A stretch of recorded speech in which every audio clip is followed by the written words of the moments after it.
بسم اللہ الرحمن الرحیم الحمدللہ رب العالمین والصلاة والسلام علی سید الانبیاء و خاتم النبیین۔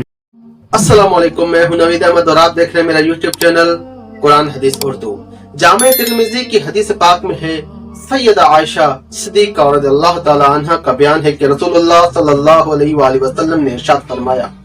6 قسم کے لوگوں پر اللہ تعالیٰ نے لعنت کی ہے، یعنی اللہ تعالیٰ کی لعنت ہے اور اس کے پر نبی نے لعنت کی ہے۔ پہلا، اللہ تعالیٰ کی کتاب میں اضافہ کرنے والا، اور دوسرا، اللہ تعالیٰ کی تقدیر کو جھٹلانے والا، اور تیسرا، طاقت کے بلبوتے پر مسلط ہونے والا تاکہ وہ کسی ایسے شخص کو معزز بنائے کہ جسے اللہ تعالیٰ نے ذلیل کیا ہوا ہو، اور کسی ایسے شخص کو ذلیل کرے جسے اللہ تعالیٰ نے معزز بنایا ہو،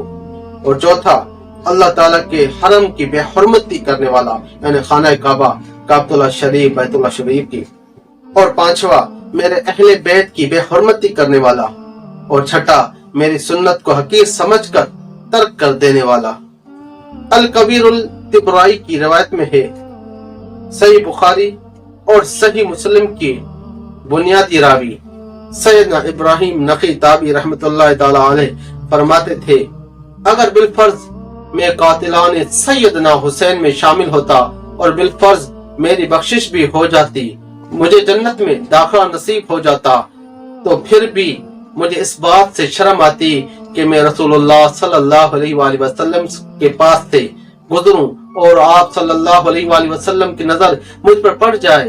اور آپ صلی اللہ علیہ وآلہ وسلم فرمائیں کہ تو بھی حسین کے قاتلوں میں شامل تھا۔ اللہم صلی علی